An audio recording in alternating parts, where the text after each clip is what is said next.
Okay, chapter number 1 ની આપણે વાત કરતા હતા સપુષ્પી વનસ્પતિમાં લિંગી પ્રજનન, જેમાં આપણે પુષ્પના અલગ અલગ ભાગમાં પહેલું ચક્ર પુંકેસર ચક્ર પૂરું કર્યું છે. બરાબર છે. પાર્ટ 2 એમાં આપણે કરશું સ્ત્રી કેસર ચક્રની વાત આજના દિવસે. તો સ્ત્રી કેસર ચક્ર ઉર્ફે જાયાંગ એવું એનું બીજું નામ છે, એની વાત આપણે આજે કરીએ. પણ પુંકેસર ચક્ર ની જે આખી સંરચના અને એની જે ઘટનાક્રમ છે, જે એમાં તમે જોયો છે, ડેવલપમેન્ટ એટલે કે વિકાસનો ઘટનાક્રમ, લઘુ બીજાણુ જનન જેની વાત આપણે કરી, એ આખી સિક્વન્સ, એ આખા ક્રમાંકને તમારે ફરીથી એક વખત યાદ કરવો પડે. મૂળભૂત રીતે બીજાણુ પર્ણ હવે અહીંયા પુષ્પ બનશે, રાઈટ. બીજાણુ ધાનીઓ એ સ્ત્રી કેસર ચક્ર કે પુંકેસર ચક્ર નો ભાગ બનશે. આ બીજાણુ ધાનીમાં બીજાણુ જનક પેશીઓ હશે.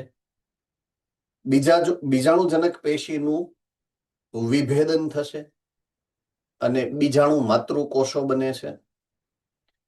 આ બીજાણુ માતૃકોષ એ અર્ધીકરણ પામે છે અને પછી ક્રમિક રીતે કાં તો જો એ પુંકેસર હશે તો લઘુ બીજાણુ બને, અને જો સ્ત્રી કેસર હશે તો મહાબીજાણુ બને. એટલે આ સિક્વન્સને તમારા મગજમાં તમારે ગોઠવી અને યાદ રાખી લેવી પડશે. બરાબર છે. એટલે પુંકેસરમાં બીજાણુ ધાની એટલે કે પરાગાશય, પરાગાશયમાં બીજાણુ ધાની, બીજાણુ ધાનીમાં બીજાણુ જનક પેશી, બીજાણુ જનક પેશીમાં બીજાણુ માતૃકોષો એટલે કે લઘુ બીજાણુ માતૃકોષો, લઘુ બીજાણુ માતૃકોષોનું અર્ધીકરણ થાય એટલે લઘુ બીજાણુ એટલે કે પરાગરજ બને. આ પરાગરજનું રૂપાંતરણ થાય અને એમાંથી 2 નરજન્યુ બને. આટલી શોર્ટ સ્ટોરી આપણે પુંકેસરની મેં તમને ફરીથી એક વખત અત્યારે યાદ કરાવી દીધી છે, રાઈટ. તો ચાલો આજે આપણે વાત કરશું સ્ત્રી કેસર ચક્રની. પ્રજનન ચક્ર નંબર 2. પુષ્પના 2 પ્રજનન ચક્રો છે. નરમાં પુંકેસર ચક્ર છે અને માદા પ્રજનન ચક્ર તરીકે સ્ત્રી કેસર ચક્ર છે, એ આપણે જાણીએ છીએ. ભુજનો કેમેરો ઓફ છે અને ડાભોલી સુરત વેલકમ. શરૂ જ કરીએ છીએ એટલે આની આગળ કઈ ચાલ્યું નથી, એટલે ડોન્ટ વરી અબાઉટ ધેટ. સો જ્યારે હું વાત કરીશ સ્ત્રી કેસર ચક્રની, તો સ્ત્રી કેસર ચક્ર એ સામાન્ય રીતે પુષ્પના કેન્દ્રમાં આવેલી સંરચના છે. પુષ્પના કેન્દ્રમાં હોય સ્ત્રી કેસર ચક્ર આપણે જાણીએ છીએ, કારણ કે પુષ્પની સંરચના, લાક્ષણિક પુષ્પની જે બાહ્યાકાર સંરચના છે એ આપણે જાણી ઓલરેડી ચેપ્ટર નંબર 5 ની અંદર એની વાત કરી ચૂક્યા છીએ. ઓકે, હવે સ્ત્રી કેસર ચક્રનું જે બીજું નામ છે, અહીંયા મેં જે કીધું, સ્ત્રી કેસર ચક્રનું જે બીજું નામ છે એ અહીંયા તમારી બુક પ્રમાણે જાયાંગ એવું પાડેલું છે. બરાબર છે. તો એ પણ ખાસ યાદ રાખો. બરાબર છે. ઓકે, તો જાયાંગ અથવા તો સ્ત્રી કેસર પુષ્પનું માદા પ્રજનન અવયવ છે. હવે સ્ત્રી કેસર ના પ્રકાર 2 હોઈ શકે. કાં તો સ્ત્રી કેસર એક જ હશે અને કાં તો સ્ત્રી કેસર 1 થી વધુ હશે. એક સ્ત્રી કેસરી અથવા તો બહુ સ્ત્રી કેસરી સ્ત્રી કેસર હોઈ શકે છે. બરાબર છે. તો જો સ્ત્રી કેસરની સંખ્યા આખા ચક્રની અંદર 1 જ હોય તો એને એક સ્ત્રી કેસરી કહેવાય, અને આખા ચક્રની અંદર સ્ત્રી કેસરની સંખ્યા 1 થી વધુ હશે તો એને બહુ સ્ત્રી કેસરી કહેવાય. તો એક સ્ત્રી કેસરી સ્ત્રી કેસર અને બહુ સ્ત્રી કેસરી સ્ત્રી કેસર, આ પણ રિપીટ છે ચેપ્ટર નંબર 5 ની અંદર આપણે ભણી ચૂક્યા છીએ. હવે જો બહુ સ્ત્રી કેસરી છે તો કાં તો એ બધા એકબીજા હારે જોડાયેલા હશે અથવા તો એકબીજાથી છૂટા હશે. સ્ત્રી કેસરો જો વધુ છે તો, બહુ સ્ત્રી કેસરી હોય તોની વાત છે. જો બહુ સ્ત્રી કેસરી છે તો કાં તો એકબીજા હારે જોડાયેલા છે અથવા તો એકબીજાથી છૂટા છે. જો એકબીજાથી જોડાયેલા છે તો એને યુક્ત કહીએ છીએ આપણે, અને એકબીજાથી છૂટા છે તો એને આપણે મુક્ત સ્ત્રી કેસર કહીએ છીએ. બરાબર છે. આ વાત હતી ભૂતકાળમાં તમે ઓલરેડી ભણી ગયા છો એ રચનાઓની. સ્ત્રી કેસર એક સ્ત્રી કેસરી હોઈ શકે અથવા તો બહુ સ્ત્રી કેસરી હોઈ શકે. જો બહુ સ્ત્રી કેસરી હોય તો કાં તો એ યુક્ત હોઈ શકે અથવા તો એ મુક્ત હોઈ શકે. રેડી? તો આ જે રિવિઝનનો પાર્ટ છે ચેપ્ટર નંબર 5 ધોરણ 11 નો, એમાં કોઈને કઈ ડાઉટ રહી ગયો હોય, ન સમજાણું હોય તો તમે પૂછી શકો છો. રાઈટ? ઓકે. તો આ પાર્ટ 11મા ધોરણના ચેપ્ટર નંબર 5 નું રિવિઝન છે જે આપણે સમજ્યા. રેડી? ઓકે. હવે હું 12મા ધોરણના અત્યારના ટોપિકની પાસે જઉં છું પહેલી વાર. ઓકે. હવે સ્ત્રી કેસર ની સંરચનાની વાત આપણે ભણીએ. અગેન એની બાહ્યાકાર રચના આપણે ઓલરેડી જાણીએ છીએ કે સ્ત્રી કેસરના મૂળભૂત રીતે 3 ભાગ છે. બરાબર છે? જે ઉપરનો ભાગ છે, સૌથી ઉપરનો, એને આપણે નામ આપ્યું છે પરાગાસન, કે જ્યાં પરાગરજ ઉડતી હોય અથવા તો કોઈ વાહક એને લઈને આવે ત્યારે સપાટી ઉપર બેસે છે. એટલે પરાગરજને સ્વીકારવા વાળી જે સપાટી છે એ જે ભાગ છે ને એને પરાગાસન કહેવાય. પરાગનું આસન એટલે પરાગાસન. બરાબર છે? એની નીચે જે નળી છે એને પરાગવાહિની કહેવાય. આઈ રિપીટ, પરાગવાહિની એવું કહેવાય. એટલે આ થઈ ગયું આપણું પરાગાસન. એની નીચેની આ જે ટ્યુબ એટલે કે નળી છે એને કહેવાય પરાગવાહિની. અને સૌથી નીચે આ જે ફૂલાયેલો ભાગ છે એના માટે આપણે શબ્દ વાપરીએ છીએ ઓવેરી અથવા તો અંડાશય, જેનું બીજું નામ છે બીજાશય. તો હું બીજાશય કહું, હું અંડાશય કહું, બેનો મતલબ એક જ છે. અંડાશય એટલા માટે કે એની અંદર અંડક હોય. બીજાશય એટલા માટે કે ભવિષ્યમાં એ જ અંડક બીજ બનવાનું છે, એટલે બીજ એની અંદર બને એટલે બીજાશય. બેનો મતલબ એક જ છે. અંડક એટલે અપરિપક્વ બીજ અને બીજ એટલે પરિપક્વ અંડક. બરાબર છે? એટલે વ્યાખ્યાઓને આ રીતના યાદ રાખવાની છે તમારે. એટલે બીજાશય પણ કહી શકાય અને અંડાશય પણ કહી શકાય. બે નો અર્થ એક જ નીકળે. ઓકે. હવે આ જે સંરચના છે એ એક સ્ત્રી કેસરની છે. તમે જે આકૃતિ તમને આપેલી હશે બુકની અંદર, તો એક સ્ત્રી કેસર છે. બરાબર છે? પછી બહુ સ્ત્રી કેસર હોઈ શકે કે જેમાં સ્ત્રી કેસર 1 થી વધારે છે. તો બહુ સ્ત્રી કેસરીમાં યુક્ત અને મુક્ત એવા 2 ભાગ પડે. યુક્તનો મતલબ બધા એકબીજા સાથે જોડાયેલા છે અને મુક્તનો મતલબ બધા એકબીજાથી છૂટા છે. તો આ એક સ્ત્રી કેસર છે અને આ બીજા 2 છે ને બહુ સ્ત્રી કેસર છે. જેમાં અહીંયા કેટલાય બધા સ્ત્રી કેસર છે, રાઈટ? પણ બધા એકબીજા સાથે જોડાયેલા એક જ છે આમ જોવા જઈએ તો. અને આ બહુ સ્ત્રી કેસરી બધા નોખા જો એકબીજાથી અલગ અલગ છે. એટલે આ મુક્ત બહુ સ્ત્રી કેસરી છે, આ યુક્ત બહુ સ્ત્રી કેસરી છે, કારણ કે અહીંયા બધા જોડાયેલા છે અને અહીંયા અલગ છે. જી કોઈ કઈ સર એવું કીધું?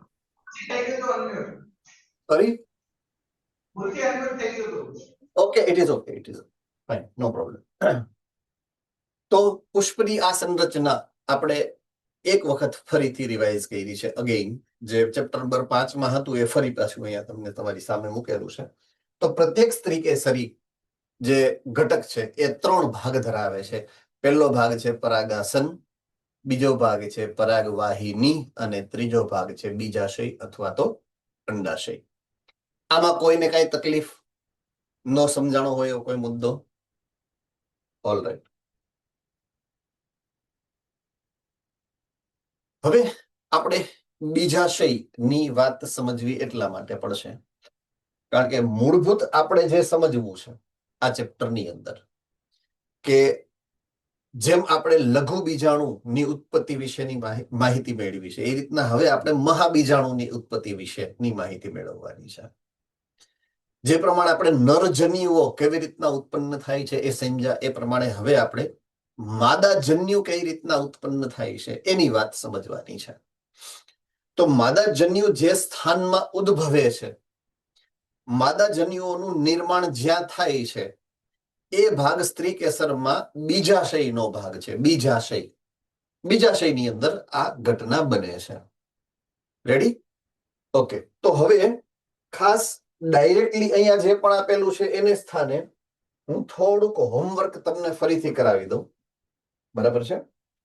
કે જ્યારે આપણે વાત કરીએ કે ઉપરનું જે ભાગ છે એને આપણે કહીએ છીએ બીજા શું કહેવાય પરાગાસન, પછી આ નીચેની જે નળી આવે છે એ નળી છે એ પરાગવાહિની છે, પછી એની નીચે જે ફૂલેલો ભાગ છે આ ફૂલેલા ભાગને આપણે નામ આપ્યું છે બીજાશય.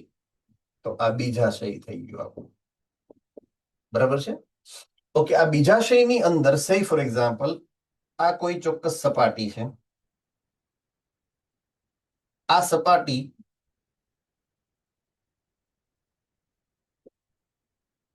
એની સાથે જોડાય છે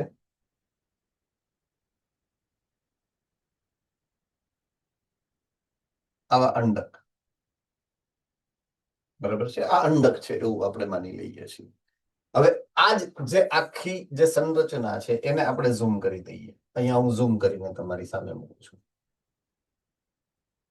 બરાબર છે?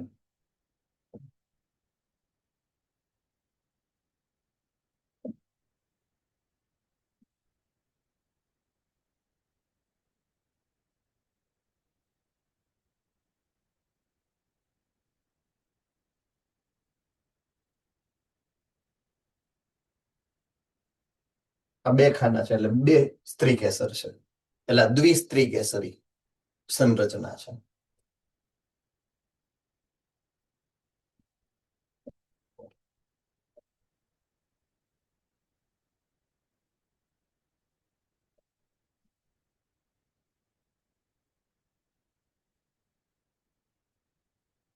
આ અંડક છે.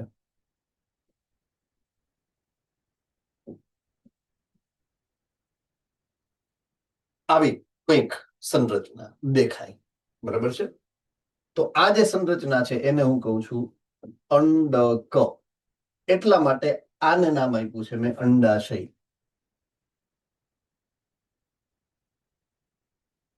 ચાલો થમ્સઅપ કરીને મને કયો જોઈએ તમને બધાને ખબર પડી ગઈ છે આમાં.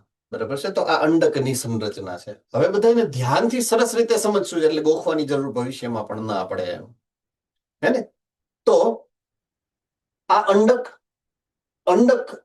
ની જે સંરચના છે એ કોઈ એક ચોક્કસ સપાટી સાથે જોડાયેલ. જો આ સપાટી એવી છે કે જેની સાથે અંડક ચોંટેલા છે, તો અંડક જે સ્થાને જોડાયેલા હોય એ સ્થાનનું નામ છે કઈક. કોને ખબર છે આ સપાટીને શું કહેવાય? જે સપાટી ઉપર અંડક જોડાયેલા હોય એ સપાટીને શું કહેવાય?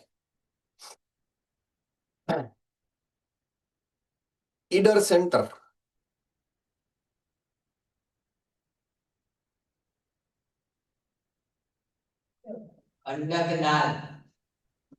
અંડક નાલ. ઓકે. બીજા કોઈને કઈ કહેવાની ગણતરી? જામનગર સેન્ટર, જરાયું. એ સિવાય બીજા કોઈને કઈ કેવું છે? મોરબી સેન્ટર,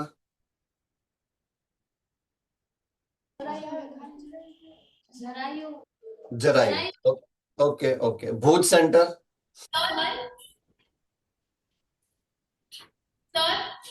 જી કોણ છે?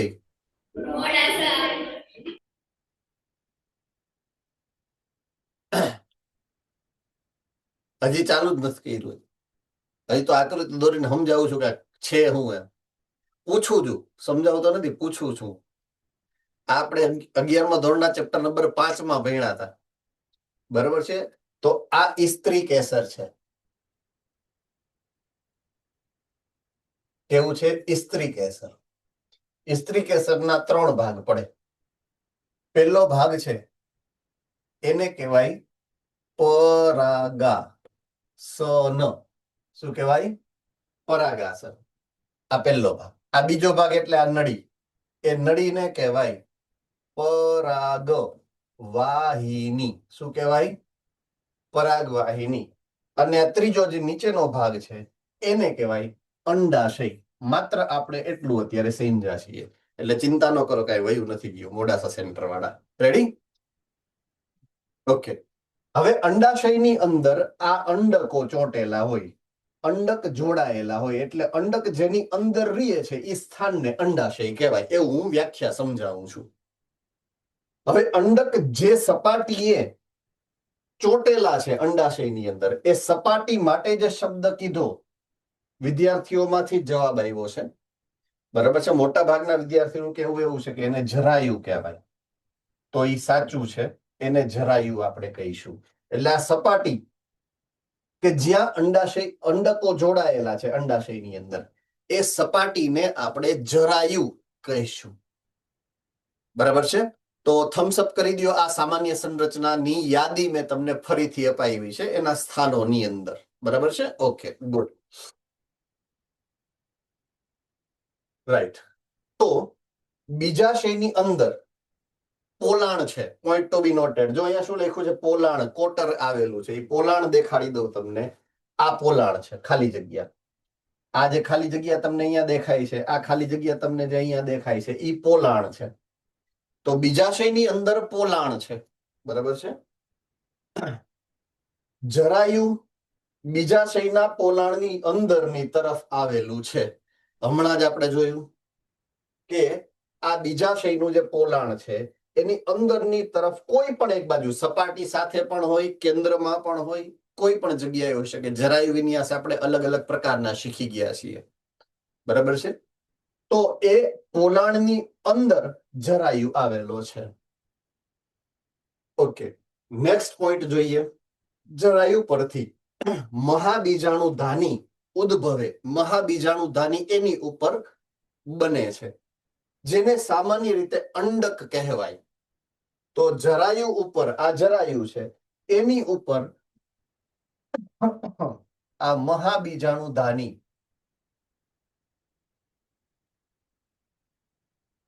ઉદ્ભવે છે. બરાબર છે? એના માટે મેં શબ્દ પહેલેથી જ વાપરેલો છે અહીંયા, એને અંડકો કહેવાય. તો અહીંયા અંડક શું છે? મહાબીજાણુધાની. શું છે? મહાબીજાણુધાની. અંડક આપણને ખબર હતી, પણ એને મહાબીજાણુધાની કહેવાય એવું આપણને આ ચેપ્ટરમાં ખબર પડી. જૂના ચેપ્ટરને આ ચેપ્ટરની સાથે હું જોડવાનો પ્રયત્ન કરું છું અત્યારે. બરાબર છે? ઓકે. બીજાશયમાં અંડકોની સંખ્યા એક પણ હોય અને એકથી વધારે પણ હોય. રાઈટ? અહીંયા મેં જે આકૃતિ બનાવી છે એમાં અંડકોની સંખ્યા જુઓ કેટલી દેખાય છે? 1 2 3 4 5 6 દેખાય છે. આમ જોઈ આમ આખી 3D સ્ટ્રક્ચર જો તો એકથી વધારે હોઈ શકે. તો અહીંયા 6 દેખાય છે, પણ 12 હોઈ શકે, આપણને તો ખબર જ નથી. પણ અહીંયા પણ તમને 6 તો દેખાય જ છે. એટલે કાં તો એક હોઈ શકે. એકનું કોઈ ઉદાહરણ તમને કોઈને યાદ છે કે જેમાં અંડકની સંખ્યા એક જ હોય? એવું કોઈ ઉદાહરણ યાદ છે તમને? મેં ભણાવ્યું તો છે તમને. ડાભોલી, સુરત.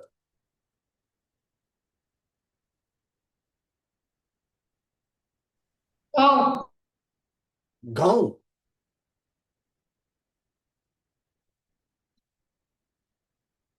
ઘઉં ઘઉં કીધું ને, એમ કઉ છું.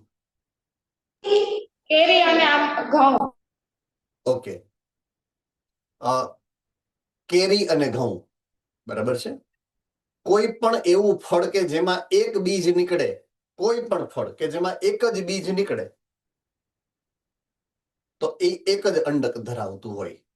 બરાબર? એટલે આ ખાસ યાદ રાખવાનું. કેરી જે તમને ખૂબ ભાવે છે અને બહુ સામાન્ય ઉદાહરણ છે.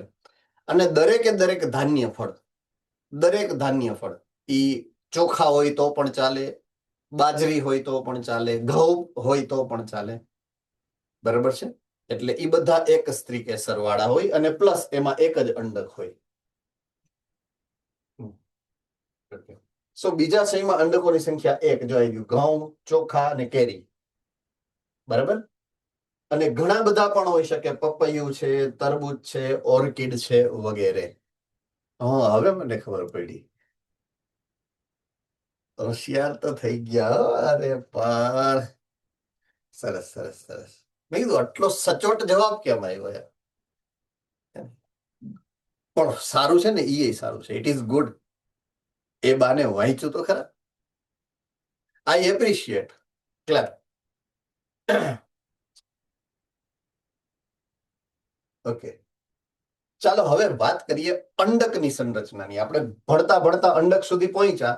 હવે અંડકની બાહ્યાકાર રચના કેવી છે એ જોઈએ. હવે એની અંદરની સંરચનાની વાત કરીએ કે શું કામ આપણે અંડકને મહાબીજાણુધાની કેવી જોઈ અને એ મહાબીજાણુધાનીની સંરચના અંદરથી કેવી છે એની વાત કરવાની થાય.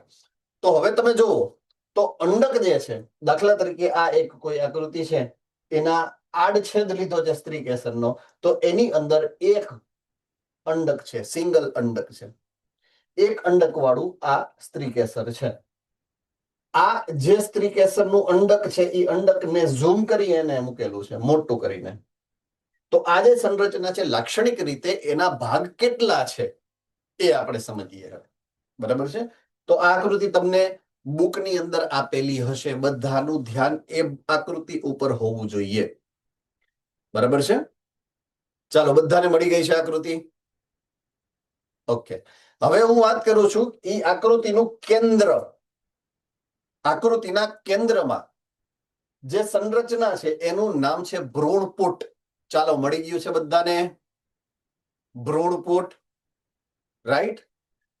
ભ્રૂણપુટની ફરતે પ્રદેહ હોય. પ્રદેહ. ભ્રૂણપુટની ફરતે પ્રદેહ બધાને મળી ગયો છે? થમ્સઅપ કરી દો. ઓકે. પ્રદેહની ફરતે ડબલ લેયર દ્વિસ્તરીય બાહ્ય આવરણ હોય.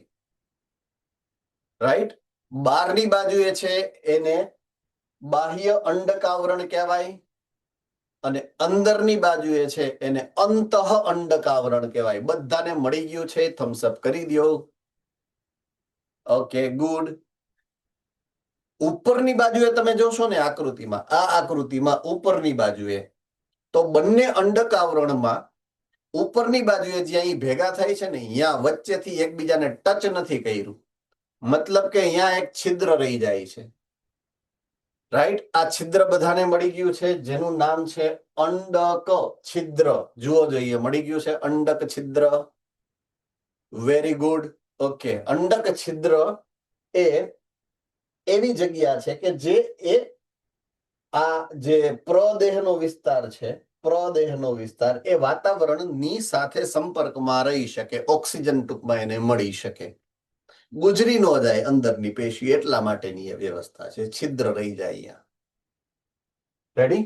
તો દાખલા તરીકે કોઈ બીજ છે, બીજને તમે જમીનમાં નાખો છો અને પાણી રેડો છો જ્યારે, તો એ પાણી અંદરની બાજુએ બીજની અંદર પ્રવેશે તો એ ક્યાંથી પ્રવેશશે?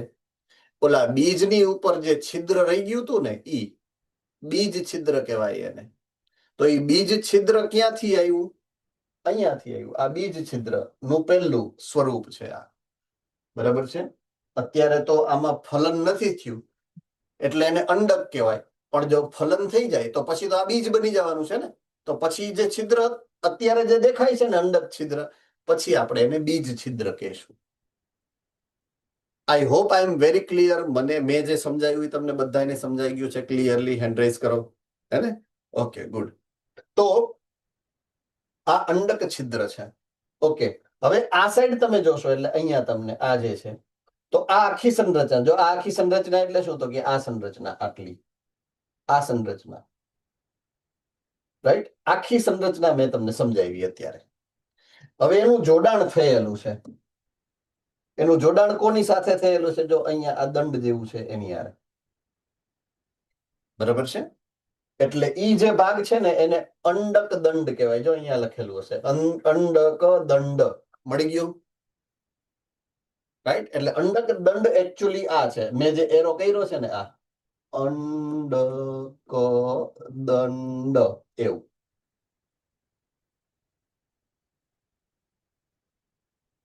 હવે એક બાજુ અંડક દંડ અને એક બાજુ આખું અંડકની સપાટી, ઈ જ્યાં જોડાય આ જોડાણ, એ જે ખાંચો બને અહીંયા, આ ખાંચો બને એક. બરાબર છે. મળી ગયું છે? આ ખાંચો બને છે. ક્લિયર? એ ખાંચામાં એનું જોડાણ થાય છે. આમ એક બાજુ આમ જોડાણ થાય આ છે. તો આ અંડક થઈ ગયું અને આ અંડક દંડ થઈ ગયું. બરાબર છે. તો એ જે ખાંચો છે ને એ ખાંચાને બીજ કેન્દ્ર કહેવાય. જો ઉપરનું સૌથી પહેલું જ નામ બીજ કેન્દ્ર. બરાબર છે. એટલે દરેક ભાગને મેં તમને કઈ જગ્યાએ છે ને શું કામ છે એ સમજાવ્યું છે. બરાબર છે. તો પેલું બીજ કેન્દ્ર, બીજું અંડક દંડ, ત્રીજું અંડક છિદ્ર, પછી અંડક આવરણ બાહ્ય, અંડક આવરણ અંદરનું, પછી પ્રદેહ અને ભ્રૂણપુટ. હવે રહ્યા બે ધ્રુવ, અંડક છિદ્રીય ધ્રુવ અને અંડક તલીય ધ્રુવ. બરાબર છે. એ બે ભાગ રહ્યા આવે આમાં સમજવાના. તો જે બાજુએ અંડક છિદ્ર આવેલું છે, રાઈટ, એ ધ્રુવને અંડક તલ ધ્રુવ કહેવાય. ધ્રુવ એટલે ખબર પડે ને, એટલે દક્ષિણ ધ્રુવ ને ઉત્તર ધ્રુવ ને પૃથ્વીની સપાટી ઉપર હોય ને એટલે એ છેડો હોય. પણ છેડા કેમાં હોય? રેખાના છેડા હોય. છેડો એ ને છેડો બી રેખામાં હોય. પણ જ્યારે 3D સ્ટ્રક્ચર બને, 3D સ્ટ્રક્ચરમાં ધ્રુવ એવો શબ્દ વાપરીએ, એનો છેડો હોય ને, તો ઉત્તરની બાજુએ જે છેડો હોય બિંદુ, રાઈટ, બધા જે ઉત્તરના જેટલા રેખાઓ જે જગ્યાએ મળે એને ધ્રુવીય ભાગ કહેવાય. પૃથ્વીની સપાટી તમે જોઈ હશે ને, નકશો જોયો છે ને આપણે, અને ઓલો ગોળો હોય પૃથ્વીનો ગોળો, એમાં ઓલી રેખાંશ ને અક્ષાંશ જોયા હશે કદાચ તમે. તો જે અક્ષાંશ જ્યાં મળે છે એ ધ્રુવ પ્રદેશ થાય. તો અહીંયા આ ધ્રુવ પ્રદેશ થયો. આ ઉપરની બાજુએ રહેલો ધ્રુવ છે, પણ અહીંયા અંડક છિદ્ર છે એટલે એ ધ્રુવને અંડક છિદ્રીય ધ્રુવ કહેવાય. અને એ એક્ઝેક્ટ સામે નીચેની બાજુનો ધ્રુવ છે એ તળિયું કહેવાય. આ ઉપરનો ભાગ છે, આ નીચેનો ભાગ છે. તળિયું, તળિયું એટલે તલ, અંડકનું તળિયું એટલે અંડક તલ. સિમ્પલ. તો અંડક તલ છે બાજુનો ધ્રુવ છે, અંડક તલ ધ્રુવ. ચાલો હવે આમાં આ સંરચનામાં કોઈને ન સમજાણું હોય એવું, આખી સંરચનામાં કોઈને ના સમજાણું હોય એવું? ઓકે, એક વાત નોંધવાની છે તમારે અત્યારે, તમારા મગજમાં યાદ રાખી લેવાની છે પરમેનન્ટ અત્યારે, કે મેં તમને જે આ આખી રચના સમજાવી ને એ પુખ્ત અંડકની છે. પુખ્ત એટલે પરિપક્વ અંડકની છે. કેવી છે? પુખ્ત અથવા તો પરિપક્વ અંડકની છે. કે અંડક જ્યારે મેચ્યોર થઈ ગયું છે, પૂર્ણ રીતે વિભેદિત થઈ ગયું છે અને હવે ફલન માટે તૈયાર છે, ત્યારની વાત છે આ. એવું અંડક છે. અપરિપક્વ નથી, પરિપક્વ અંડકની આ આકૃતિ છે. આ ખાસ નોંધવાનું છે તમારા મગજમાં.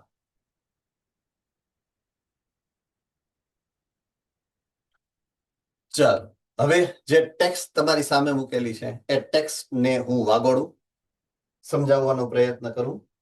આમ તો મેં હમણાં સમજાવ્યું એ જ બધું અહીંયા લખેલું છે. અંડક એ એકદમ નાની સંરચના છે, દંડ વડે જરાયુ સાથે જોડાયેલ છે અને એ દંડનું નામ છે અંડક દંડ. થમ્સઅપ કરવાનું છે. Okay, good. અંડકનો દેહ જે ભાગ વડે અંડક નાળ સાથે જોડાયેલ છે તેને બીજ કેન્દ્ર કહેવાય. ઓલું મેં ઓલો ખાંચો કીધો તો બીજ કેન્દ્ર, બરાબર છે, હાઇલમ. આમ બીજ કેન્દ્ર એ અંડક અને અંડક નાલ વચ્ચેનું એક જોડાણ છે. અહીંયા શું લખેલું છે? સંગમ સ્થાન. બરાબર છે, જોડાણ છે. થમ્સઅપ કરો. એટલે ધરાર નહીં સમજાઈ ગયું હોય તો, ન સમજાણું હોય તો ક્વેશ્ચન પૂછવાનો. Alright, good. ચાલો, દરેક અંડક એની ફરતે મોટે ભાગે બે અને ક્યારેક એક રક્ષણાત્મક આવરણ આવેલું હોય છે. સામાન્ય રીતે બે હોય, બહારની બાજુએ બાહ્ય અને અંદરની બાજુએ અંતઃ અંડક આવરણો. બરાબર છે. એક જગ્યાએ ટોચમાં અંડક આવરણ એબ્સન્ટ, ગેરહાજર હોય અને એ છિદ્ર બનાવે અને એને કહેવાય અંડક છિદ્ર. એટલે બે અંડક આવરણ અને એક અંડક છિદ્ર, આટલી સંરચના. ત્રણ બીજી અને છેલ્લો પોઈન્ટ, અંડક છિદ્રના સામેનો છેડો અંડક તલ કહેવાય. રેડી? ચાલો, આમાં કોઈને કાંઈ નો સમજાણું હોય તો હેન્ડ રેઝ કરો, બાકી નહીં. જો નો સમજાણું હોય તો પૂછી શકો છો હેન્ડ રેઝ કરીને કે આ ભાગ મને નથી ખબર. ઓકે, હવે હું જ્યારે સરખાવીશ પુંકેસર અને સ્ત્રીકેસરને તો ક્વેશ્ચન સ્ત્રી કેસરમાંથી પૂછાવાની શક્યતા સ્ત્રી કેસર કરતા વધારે હોય, રાઈટ? એવું નહીં માનવાનું. સ્ત્રી કેસરમાંથી પ્રશ્ન વધારે પૂછાશે પુંકેસર કરતા. સ્ત્રી કેસરમાંથી પ્રશ્ન વધારે પૂછાવાની શક્યતા છે. એટલે આમાં તો જરાય આળસ ન કરતા સમજવામાં, કહેવાનો માન. અને બીજું, પુંકેસરની જે આખી સિસ્ટમ પ્રણાલી છે ને એ પ્રમાણમાં ઓછી જટિલ પ્રણાલી છે. જ્યારે સ્ત્રી કેસરની અંદર જે વિકાસની પ્રક્રિયા છે, જે જન્યુજનનની પ્રક્રિયા છે, બધી જ પ્રક્રિયા એટલે કે પૂર્વ ફલનથી લઈ ફલન અને પશ્ચ ફલન બધું જ અહીંયા થાય છે સ્ત્રી કેસરમાં.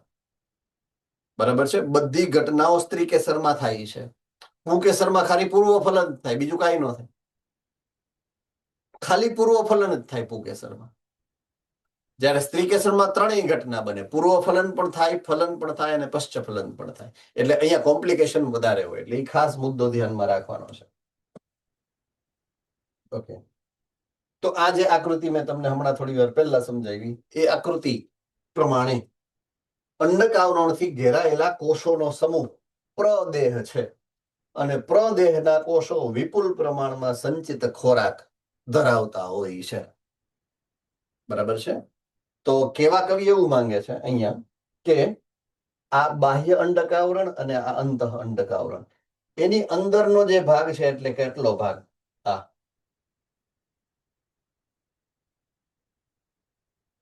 તમારે અત્યારે એવું માનવાનું છે કે અહીંયા વચ્ચે ભ્રૂણપૂટ નથી એવું માની લેજો. હું અત્યારે જે સમજાવું છું એમાં ભ્રૂણપૂટ નથી એવું તમારે માનવાનું છે. મેં એવું કીધું ઓલું પરિપક્વ સંરચના છે. મારે હવે તમને અપરિપક્વમાંથી પરિપક્વતા તરફ લઈ જવાનું છે. એટલે અત્યારે આ ભ્રૂણપૂટ નથી એવું તમે સમજજો. સમજાય છે હું જે કહું છું એ તમને બધાને?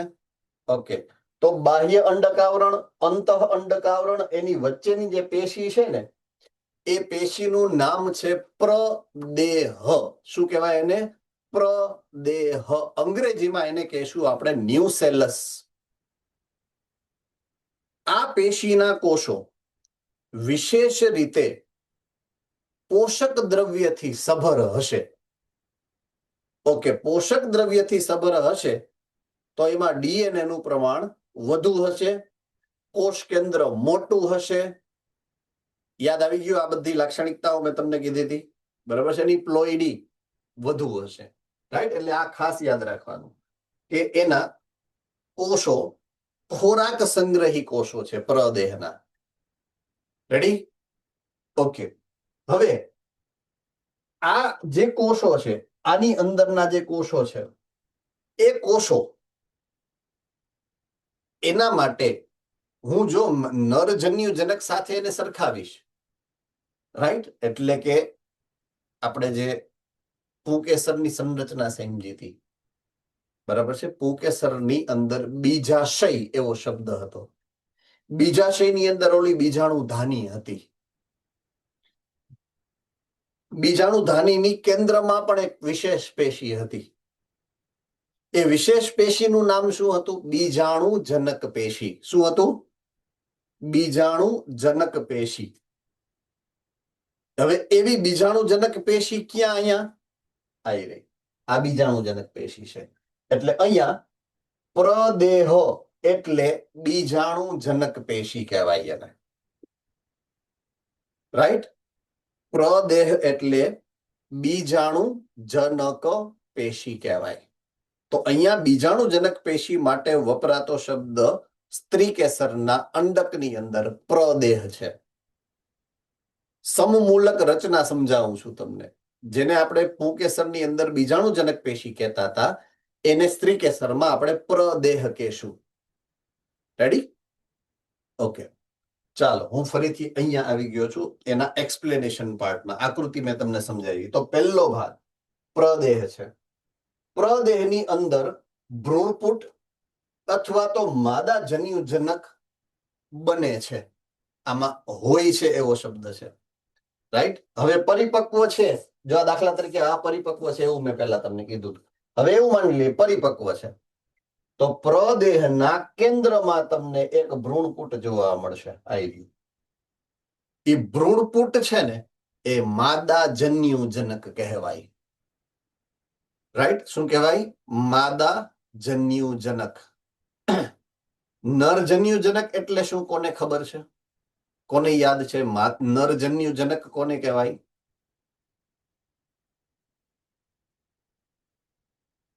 બે સેન્ટરમાંથી હેન્ડરેઝ થયા. બોલો. 3, 4, 5. હવે ધીમે ધીમે આમ સંખ્યા વધતી જાય છે. એટલે એવું ટ્યુબલાઇટ હોય ને, એટલે આમ ચાલુ કરો એટલે સીધી ન થાય. આમ પેલા ફડક ફડક ફડક પછી થાય. ઈડર સેન્ટરમાં ખબર નથી છે. ઓકે. મોડાસા ભૂલી ગયા? મોડાસા વાળા ભૂલી ગયા? નરજન્યુજનક કોને કહેવાય? કે યાદ છે કોઈને?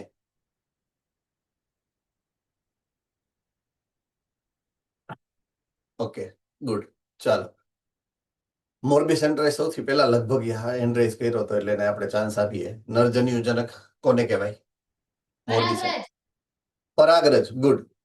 રાઈટ. તો જે પ્રમાણે પરાગરજને આપણે નરજન્યુજનક કીધું હતું, એ પ્રમાણે ભ્રૂણપુટને આપણે માદા જન્યુજનક કહેશું. તો પરાગરજને આપણે નરજન્યુજનક શું કામ કીધું હતું? આ પ્રશ્નનો જવાબ કોની પાસે છે? પરાગરજને મેં નરજન્યુજનક જે નામ આપ્યું હતું, એ શું કામ, શા કારણે આપેલું હતું? મેં એ કારણ એક્સપ્લેન કર્યું છે જે સમયે મેં તમને સમજાવ્યું હતું ને, એ સમયે. રાજકોટ ગુરુકુળ. કારણ કે તેમાંથી નરજન્યુ ઉત્પન્ન થાય છે.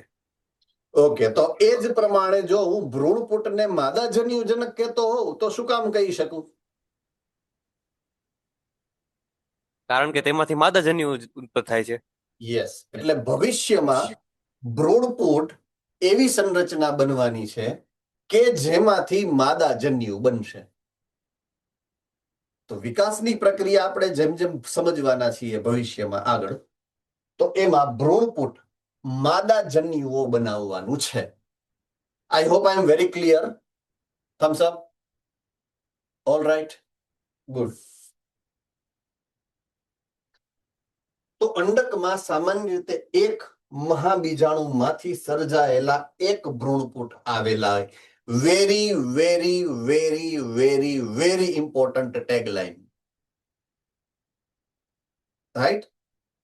પ્રદેહ. ફરીથી અહીંયા આવી જાઓ આકૃતિમાં.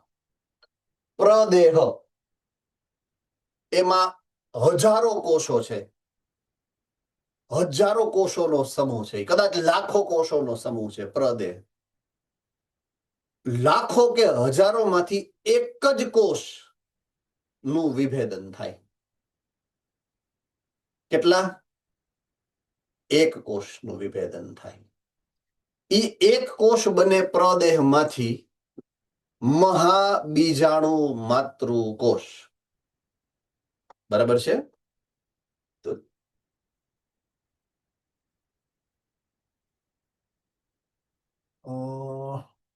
સ્ત્રી કેસર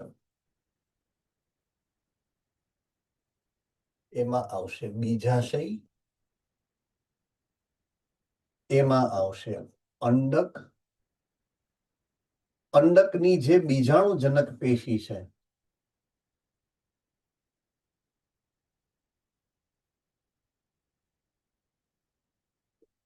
ડેફિનેટલી દ્વિકીય હોય. એ બીજાણુજનક પેશીનું નામ છે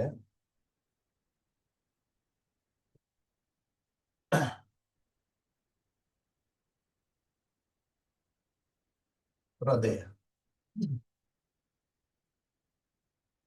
પ્રદેહના જેટલા કોષો હશે એમાંથી માત્ર એક જ કોષ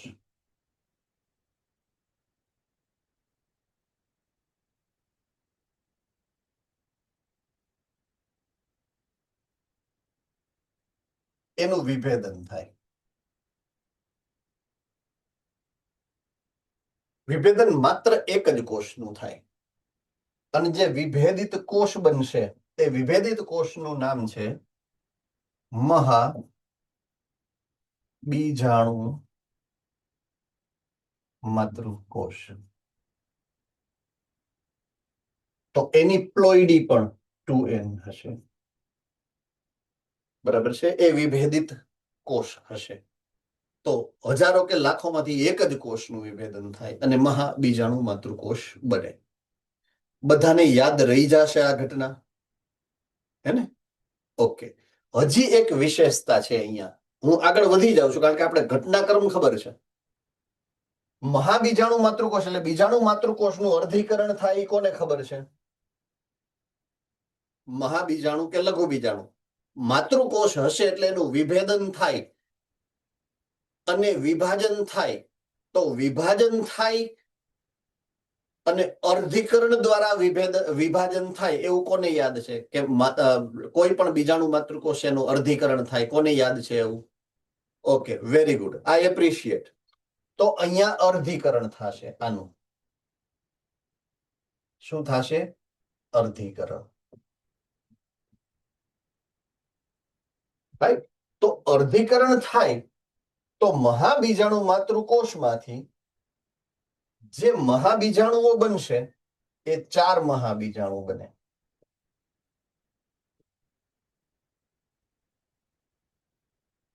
કેટલા બનશે?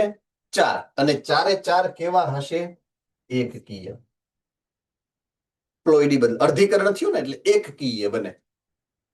પણ આમાંથી હવે નાટકીય વળાંક આવ્યો.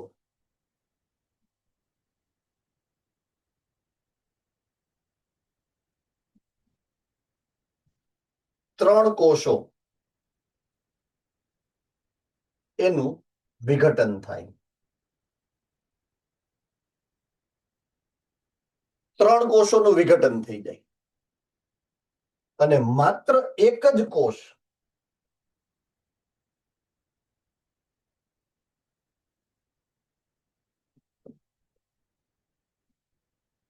સક્રિય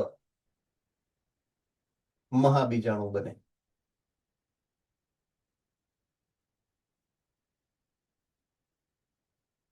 એક જ કોષ મહાબીજાણુ બને, બાકીના 3 નું વિઘટન થઈ જાય. એટલે આ ઘટના બહુ વિશેષ ઘટના છે કે જે અહીંયા જોવા મળશે. રેડી? તો 4 મહાબીજાણુઓમાંથી 3 મહાબીજાણુનું વિઘટન થઈ જાય અને એક જ સક્રિય મહાબીજાણુ સ્વરૂપે આગળની પ્રક્રિયામાં ક્રિયાવિધિમાં ભાગ લે. આજે એક માત્ર કોષ હતો, માત્ર એક કોષ હતો ને, એમાંથી ભવિષ્યમાં આ બને.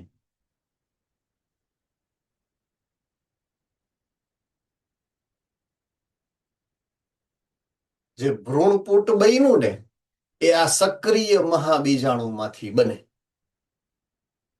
રેડી? ચાલો થમ્સઅપ કરો. આ આખી હેરાર્કી તમારા માટે બહુ જ મહત્વની છે. આખી શૃંખલા તમારે યાદ પણ રાખવાની છે અને સમજીને યાદ રાખવાની છે. જેમ ફાવે એમ નહીં, ટૂંકમાં છૂટા ઘા કરીને યાદ નથી રાખવાની. વ્યવસ્થિત શાંતિથી સમજી વિચારી અને યાદ રાખવાની છે, જેથી કરી અને રાત્રે ઊંઘમાંથી 2 વાગે ઉઠાડે ને ભર નિંદરમાંથી તો પણ આવડવી જોઈએ. એવી સરસ રીતે આપણે યાદ રાખવાની રહેશે, હે ને? તો ફરીથી સ્ત્રીકેસર, સ્ત્રીકેસરમાં બીજાશય, બીજાશયમાં અંડક, અંડકમાં પ્રદેહ, પ્રદેહના હજારો કોષમાંથી એક મહાબીજાણુ માતૃકોષ તરીકે વિભાજિત થાય.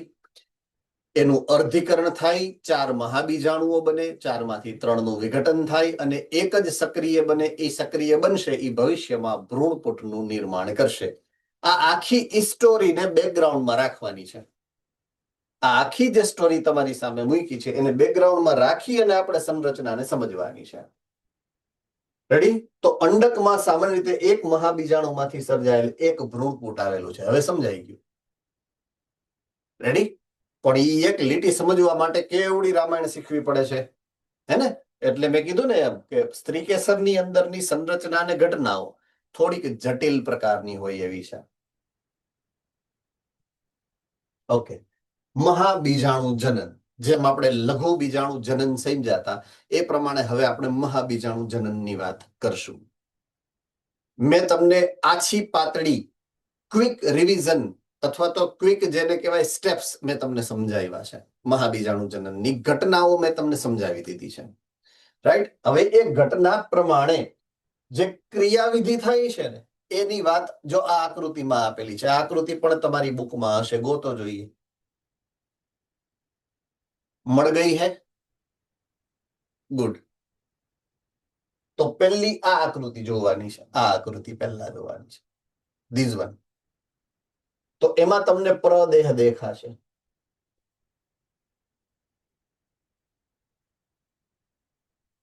પ્રદેહ. અને પ્રદેહના કેન્દ્રમાં એક કોષ છે જે મહાબીજાણુ માતૃકોષ બન્યો છે એવું દેખાયેલું છે. જુઓ તો મળી ગયું છે. જો મેં રાઉન્ડ અપ કરી છે આકૃતિના બે ભાગને, બરાબર. પ્રદેહ અને એને કેન્દ્રમાં એક કોષ મોટો થઈ ગયો, વિભેદિત થઈ ગયો છે અને બન્યો છે મહાબીજાણુ માતૃકોષ. રેડી? ચાલો હવે સેકન્ડ સ્ટેપમાં શું થાય? આ મહાબીજાણુ માતૃકોષમાંથી અર્ધીકરણ થાય. અર્ધીકરણ થાય તો કેટલા મહાબીજાણુ બને? 4. ઓકે, હવે આ આકૃતિમાં આવી જાવ. બરાબર છે. ઈ આકૃતિમાંથી આ આકૃતિમાં આવો. અર્ધીકરણ 1 થાય એટલે 1 માંથી 2 કોષો બને. જો આવી રહ્યા 2 કોષ. બરાબર છે. એટલે મહાબીજાણુ એમાં 2 કોષવાળી રચના એવું દેખાશે તમને. જુઓ તો મળી ગયું છે. એટલે એમાં નીચે તમે લખી શકો એની દ્વિકોષીય લખ્યું છે ને અહીંયા નીચે અર્ધીકરણ 1. અર્ધીકરણ 1 થાય એટલે 2 કોષ બને ને. ઈ કોષની સંરચના અર્ધીકરણ 1 પછીની એ સંરચના છે. લખાઈ ગયું? અહીંયા લખવાનું છે N+N એની પ્લોઈડી. બંને કોષોની પ્લોઈડી N+N.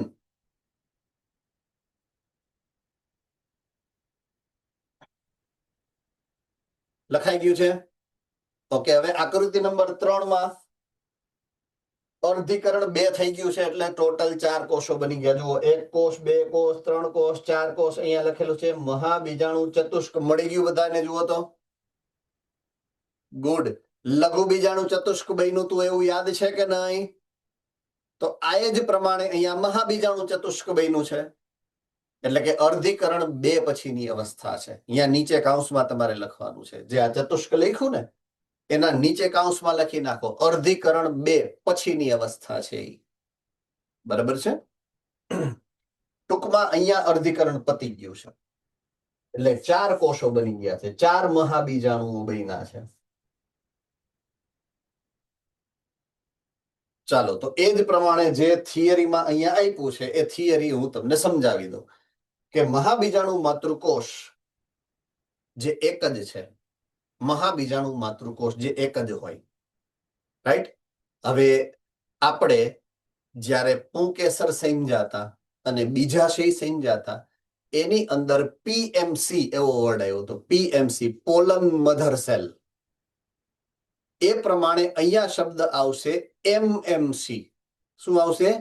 એમએમસી. તો એમએમસી નું પૂરું નામ અહીંયા આપેલું છે. અહીંયા megaspore mother cell. MMC. Right. Megaspore mother cell. ઓલું પોલન મધર સેલ હતું એટલે પીએમસી હતું. આ મેગાસ્પોર મધર સેલ છે એટલે એમએમસી છે. બરાબર છે. આમાં કોઈને કઈ તકલીફ? ઓકે. સો મહાબીજાણુ માતૃકોષ એટલે કે એમએમસી મહાબીજાણુના નિર્માણને મહાબીજાણુ જનન કહેવાય. એટલે એમાંથી જ્યારે મહાબીજાણુ બનશે એ ઘટનાક્રમને શું કહેવાય? મહાબીજાણુ જનન. તો મહાબીજાણુ બનાવશે કોણ? એમએમસી. એટલે એમએમસી માંથી મહાબીજાણુ બનવાની ક્રિયાવિધિને મહાબીજાણુ જનન કહેવાય. અંડકમાં પ્રદેહના અંડછિદ્રીય પ્રદેશ તરફ સામાન્ય રીતે એક મહાબીજાણુ માતૃકોષનું વિભેદન થાય. એક જ બને હજારોમાંથી. યાદ આવી ગયું? ઓકે. તે ઘટ્ટ કોષરસ અને સુસ્પષ્ટ કોષ કેન્દ્ર ધરાવતો મોટો બધો કોષ આવી રહ્યો. જો પહેલી આકૃતિમાં દેખાડ્યો તમને એવો કોષ બને. મહાબીજાણુ માતૃકોષ અર્ધીકરણ પામે અને અર્ધીકરણના પરિણામે 4 મહાબીજાણુઓ સર્જાય. અર્ધીકરણ 1 માં 2 બને, અર્ધીકરણ 2 માં 4 બને. અહીંયા સુધી આપણે સ્ટોરી પહોંચ્યા છીએ. હવે થવાનું શું છે? 4 માંથી 3 નું વિઘટન અને 1 નું વિકાસ આગળ વધશે. બરાબર છે. તો માદા જન્યુજનક એટલે કે ફિમેલ ગેમેટોફાઇટ. માદા બીજાણુ જનન કોને કહેવાય? તો કે માદા જન્યુજનક અહીંયા આપણે કીધું તું ભ્રૂણપુટને. યાદ આવી ગયું? તો હવે ભ્રૂણપુટ કઈ રીતે બને એની વાત કરવાની છે. આપણે પહોંચ્યા છીએ ક્યાં? 1 2 3 4. 4 એટલે કે ચતુષ્ક સુધી પહોંચ્યા છીએ. મહાબીજાણુ ચતુષ્ક બન્યું છે. બરાબર છે. ત્યાંથી આપણી સ્ટોરી આગળ વધશે. ક્યાં સુધી? ભ્રૂણપુટ બને ત્યાં સુધી. બરાબર છે. ભ્રૂણપુટ બને ત્યાં સુધી. ઓકે. તો આ 4 જે કોષો બન્યા છે, 4 કોષો, એમાંથી કરવાનું શું છે? 3 નું વિઘટન અને 1 નો વિકાસ. તો માદા જન્યુજનક કેવી રીતે બને છે? તો મોટા ભાગની સપુષ્પી વનસ્પતિમાં 4 માંથી 3 મહાબીજાણુઓ નાશ પામે, અવનત પામે, વિઘટન પામે. એક મહાબીજાણુ સક્રિય રહે છે. ખબર છે તમને બધાને? હા કે ના? ગુડ. માત્ર સક્રિય મહાબીજાણુમાંથી માદા જન્યુજનક એટલે કે ભ્રૂણપુટનો વિકાસ થાય છે. મેં જે પ્રમાણે તમને સમજાવ્યું એ પ્રમાણે. આમ એક જ મહાબીજાણુમાંથી ભ્રૂણપુટના નિર્માણની આ પદ્ધતિને એક બીજાણુક વિકાસ કહેવાય. મોનોસ્પોરિક ડેવલપમેન્ટ. એક બીજાણુક વિકાસની પ્રક્રિયા આપણે જે સમજ્યા અત્યાર સુધીમાં, એ ક્રિયાવિધિને એક બીજાણુક વિકાસ કહેવાય. ઇમ્પોર્ટન્ટ છે બોર્ડના પ્રશ્ન માટે. રાઈટ? 3 માર્કનો પ્રશ્ન હોઈ શકે. 3 માર્કનો. આકૃતિ વગર, આકૃતિ સહિત વર્ણવો 4 માર્કનો પ્રશ્ન હોઈ શકે. કે એક બીજાણુક વિકાસની ક્રિયાવિધિ સમજાવો. તો અત્યાર સુધી આપણે જેટલું સમજાય એ બધું એમાં નાખી દેવાનું. રેડી? થમ્સ અપ કરો બધા. Okay, good.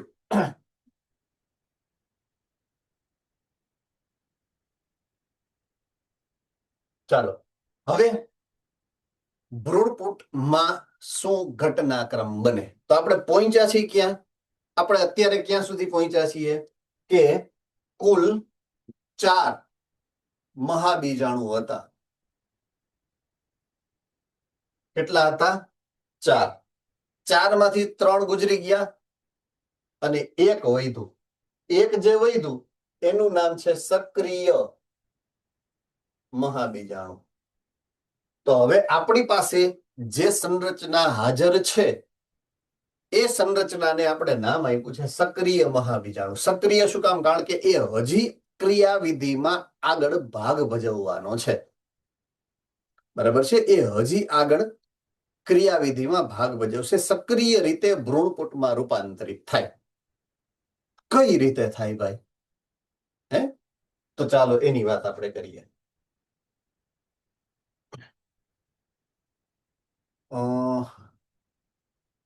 પ્રદેહ, મહાબીજાણુ, માતૃકોષ, એમાંથી 4 મહાબીજાણુ અને એમાંથી માત્ર એક જ સક્રિય મહાબીજાણુ. રાઈટ? આ એક જ સક્રિય મહાબીજાણુ છે. એકકીય છે એન. દાખલા તરીકે ઈ આ કોષ છે, આ એનું કોષ કેન્દ્ર છે. 3 વખત આ કોષ કેન્દ્રનું વિભાજન થાય, સમભાજન. આનું જે કોષ કેન્દ્ર છે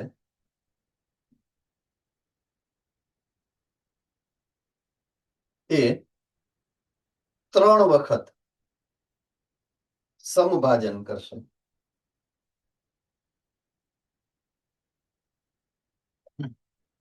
શું કરશે? સમભાજન. કેટલી વાર કરશે? 3 વખત. ચાલો હું આકૃતિ વડે સમજાવી દઉં તમને. પહેલી વાર સંભાજન કરે એટલે આ કોષ છે, આ 1 અને 2, આ દ્વિકોષ કેન્દ્રી અવસ્થા એવી.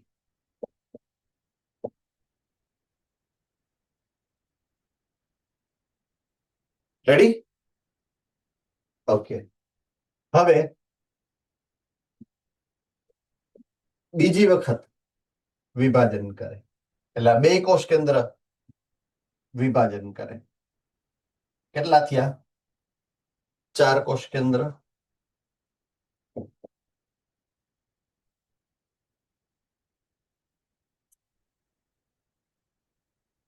હવે છેલ્લી વાર, જે ત્રીજી વાર બાકી છે, એ વિભાજન કરે. 1 2 3 4 5 6 7 8 કોષ કેન્દ્ર બને. કેટલા? 8 કોષ કેન્દ્ર બને.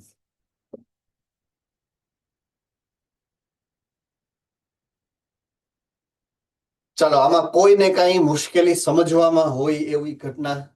બધાને સમજાઈ ગયું છે? હા કે ના બોલજો જોઈએ. ઓકે, તો 3 વખત આનું સંભાજન થાય. 3 સંભાજન પછી કોષ કેન્દ્ર, એક કોષની અંદર 8 કોષ કેન્દ્ર બને. બરાબર છે? હવે આકૃતિ જે તમને બુકમાં આપી છે ને, એ આકૃતિ વડે સમજાવવાનો પ્રયત્ન કરું. જો આવી રહી આ આકૃતિ તમારી બુકમાં આપી છે, રાઈટ? તો અહીંયા આની નીચે તમારે શું લખવું પડે? પ્રથમ વિભાજન, દ્વિકોષ કેન્દ્રી. બરાબર? પ્રથમ વિભાજન એટલે કે દ્વિકોષ કેન્દ્રી અવસ્થા છે. બીજી આકૃતિમાં 4 કોષ કેન્દ્ર છે એટલે બીજું વિભાજન ને 4 કોષ કેન્દ્રી. ત્રીજી આકૃતિ ત્રીજું વિભાજન અને 8 કોષ કેન્દ્રી સંરચના.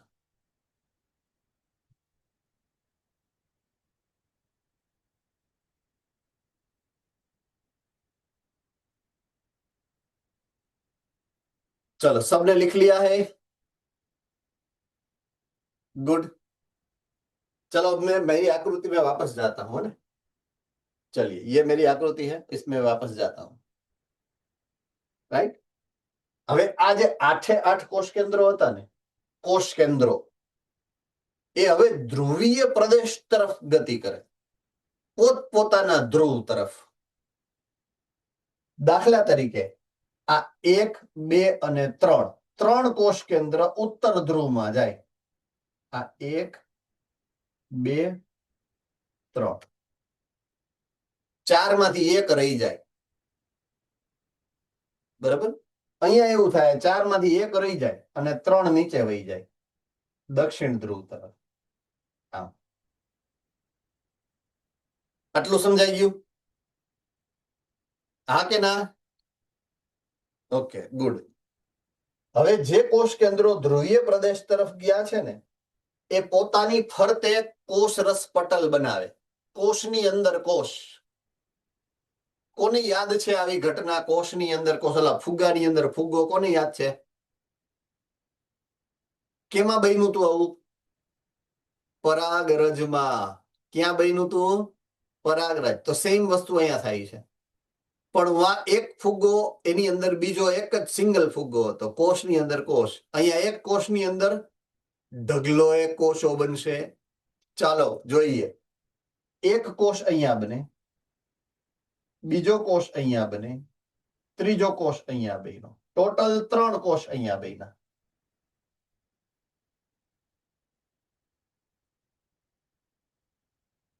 એક કોષ અહીંયા બન્યો, એક કોષ અહીંયા બન્યો, એક કોષ અહીંયા બન્યો, 3 કોષ અહીંયા બન્યા. બરાબર છે? એક તો હતો જ, આ તો છે જ ને. મેઇન જે કોષ હતો એની અંદર છે એટલે એક કોષ તો હતો જ. ટોટલ કોષની સંખ્યા કેટલી થઈ? 6 કે 7? 7. ગણાવો છો. 1 2 3 4 5 6 ને 1 7, એટલે 7 કોષીય અને 8 કોષ કેન્દ્રીય સંરચના છે. આ ભ્રૂણપુટની જે સંરચના છે એને 8 કોષ કેન્દ્રી અને 7 કોષીય સંરચના કહેવાય. હવે ઓલા બે બિચારા રહી ગયા છે વચ્ચે. જુઓ તો, બરાબર છે? ઓકે, હવે આ 3 કોષ જે ઉપરના છે, ચાલો અહીંયા આવો. 3 કોષ જે ઉપરના છે એ કોષનું નામ પાડીએ આપણે. પ્રતિ ધ્રુવીય કોષો કહેવાય. શું કહેવાય? પ્રતિ ધ્રુવીય કોષો. નીચેના 3 કોષ એને કહેવાય અંડ પ્રસાધન. શું કહેવાય? અંડ પ્રસાધન. અને આ વચ્ચેનો જે મેઇન કોષ હતો એને કહેવાય કેન્દ્રસ્થ કોષ. અને બચાડા ઓલા બે એકલા રહી ગયેલા કોષ કેન્દ્ર હતા ને, એ બે એકબીજાને હાથ પકડીને બેહી જાય વચ્ચે.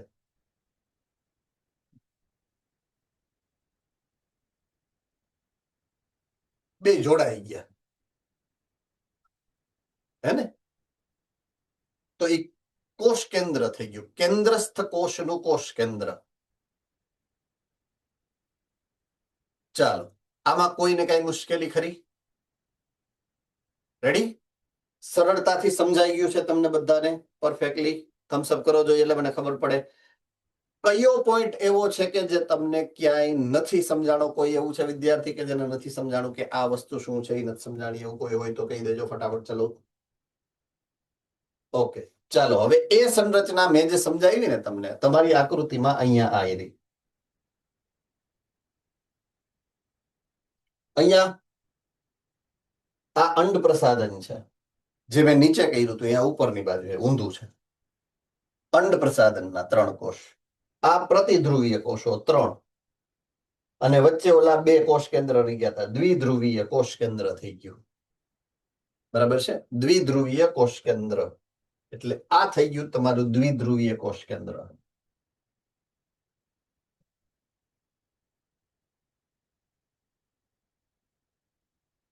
બરાબર? તો આ પ્રતિધ્રુવીય કોષો થઈ ગયા, આ અંડ પ્રસાધન થઈ ગયું. અંડ પ્રસાધનની સંરચનામાં આ જે વચ્ચેનો કોષ છે ને, જો આ, એને કહેવાય અંડકોષ. શું કહેવાય? અંડકોષ. અંડકોષ એટલે માદાજન્યુ.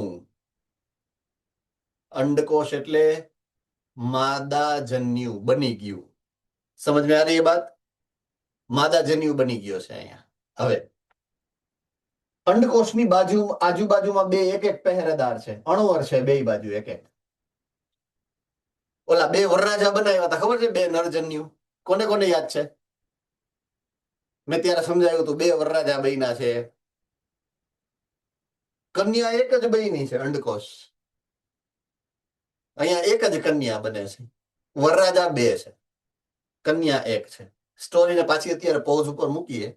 કોઈ ક્યાંય મગજથી કાંઈ વિચારવાનું અત્યારે નથી, પછી હું સમજાવીશ જે પણ સમજાવવાનું હશે એ. બરાબર? તો અહીંયા અણુવર છે 2 સાઈડમાં. આ જે કન્યા છે ને અંડકોષ, એની 2 બાજુ એક એક એની બેનપણી, હે ને? એનું નામ છે સહાયક કોષો.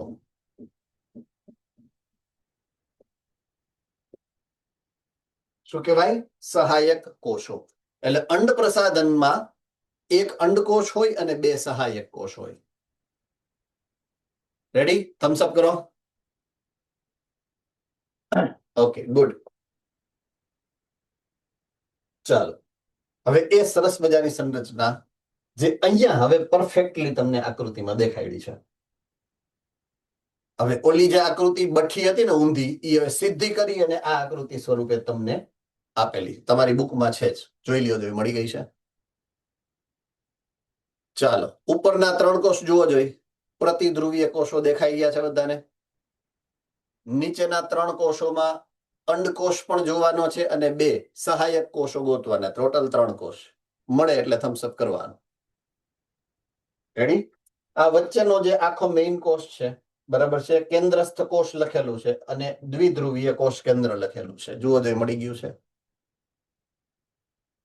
ચાલો, તો આપણે જે સમજ્યા છીએ, રાઈટ, ભ્રૂણપુટ એલની લાક્ષણિક કોષની જે આકૃતિ છે ભ્રૂણપુટની, એ મેં તમને જે સમજાવી એ તમારી બુક પ્રમાણે આ રીતે આપેલી છે.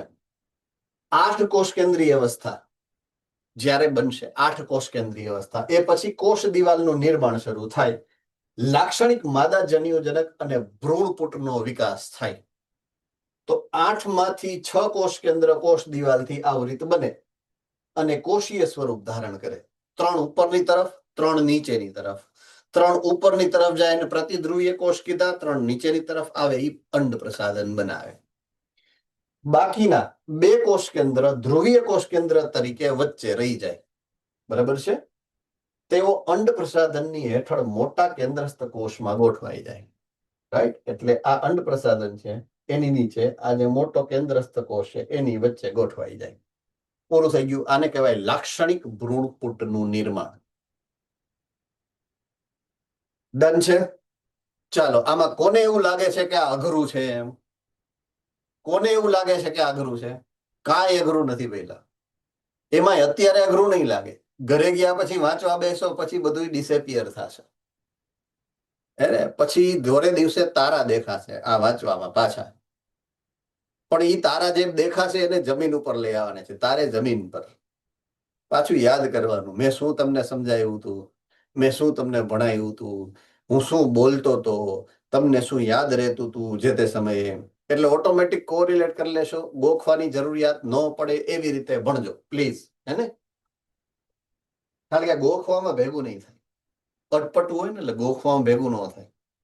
હું એવી મેક્સિમમ ટ્રાય કરું છું કે તમને ઇઝીલી ક્લાસરૂમમાં બેઠા બેઠા સમજાઈ જાય, એવી રીતે સમજાઈ જાય કે બીજી વાર તમારે ગોખવાની જરૂર જ ના પડે. પણ એના માટે તમારે ઘરે જઈને રિવાઇઝ કરવું પડશે, નહીતર ભૂલાઈ જ જશે. એટલે એ ખાસ મેટર યાદ રાખજો તમે આ 12મા ધોરણમાં તો ખાસ. રેડી? ચાલો, આ બધું તમને સમજાઈ ગયું છે ભ્રૂણપુટની સંરચના સુધી. નેક્સ્ટ સ્ટેપમાં હવે આપણે જઈએ છીએ. આવૃત બીજધારીનો લાક્ષણિક ભ્રૂણપુટ પુખ્તતાએ 8 કોષ કેન્દ્રીય અને 7 કોષીય રચના. થમ્સ અપ. મેં ગણાવ્યા હતા ખબર છે, 7 કોષ અને 8 કોષ કેન્દ્ર. ડન છે. ચાલો, અંડક છિદ્ર તરફના 3 કોષો ભેગા થાય અને અંડ પ્રસાધન બનાવે. અંડ પ્રસાધનમાં 2 સહાયક કોષ છે અને 1 અંડકોષ છે. કન્યા 1 છે ને 2 અણુવર છે. Okay, next. સહાયક કોષો અંડ છિદ્રની ટોચ તરફ એક વિશિષ્ટ પ્રકારનું સ્થૂલન ધરાવે છે જેને કહેવાય છે તંતુમય પ્રસાધન. હવે એ તમારે જોવું હોય ને એટલે આ આકૃતિ ખોલવી પડે. આ આકૃતિ બરાબર છે. હવે હું તમને સમજાવું ઝૂમ કરીને આ આકૃતિને. ભાઈ, તો દાખલા તરીકે આ ભ્રૂણપુટ છે, લાક્ષણિક ભ્રૂણપુટ છે. એમાં તમારી આકૃતિ પ્રમાણે અહીંયા આ 1, આ 2 એવા સહાયક કોષો છે અને એની પાછળ એને રક્ષણ આપ્યું છે અંડકોષને. એટલે આ અંડકોષ છે. બરાબર છે? આ છે અંડકોષ અને આ છે 2 સહાયક કોષો.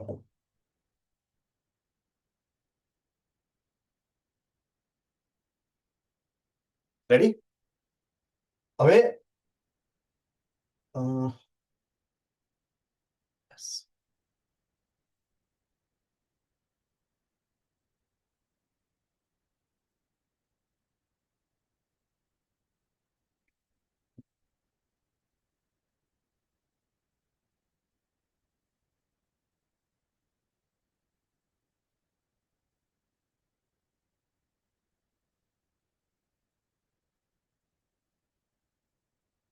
આ છે અંડક છિદ્ર.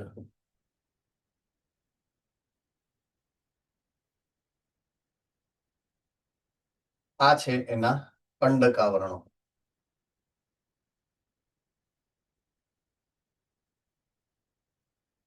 બાહ્ય અંડક આવરણ, અંતઃ અંડક આવરણ. એટલે અંડક છિદ્ર તરફના છેડે અહીંયા આ કોષ અને આ કોષની અંદર અહીંયા તમે જોશો ને તો જો આવી આકૃતિમાં તમે જોશો ને તો આવું હોય છે તંતુમય પ્રસાધન. જો આવું દેખાય છે તમને, જુઓ તો તમારી આકૃતિની અંદર મળી ગયું છે. ઓકે, આનું નામ છે તંતુમય પ્રસાધન.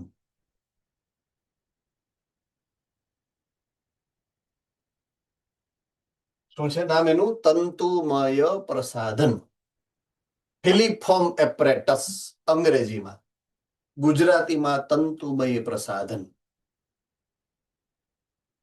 હવે તમને ખ્યાલ હોય તો પરાગરજ જ્યાં બને, પરાગાશય, પુંકેસર ચક્ર, પુંકેસરની ટોચ ઉપર પરાગાશય ઉપર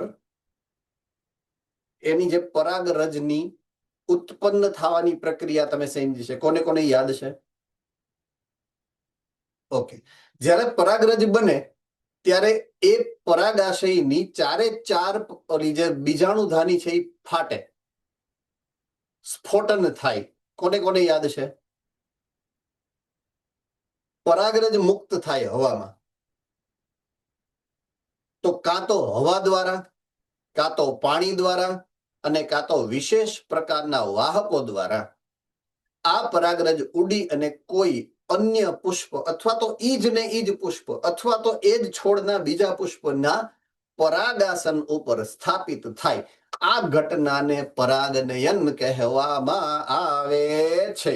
કોને કોને ખબર છે? તો પરાગનયન થાય એટલે પરાગ નલિકા. એવું કોને ખબર છે? પરાગ નલિકા ઉત્પન્ન થાય. કોને કોને એવી ખબર છે કે પરાગ નલિકા નામની કોઈ સંરચના ઉત્પન્ન થાય? Okay, good, very good. તો પરાગ નલિકા ઉત્પન્ન ક્યાં થશે? પરાગરજમાં. ક્યાં થશે? પરાગરજમાં.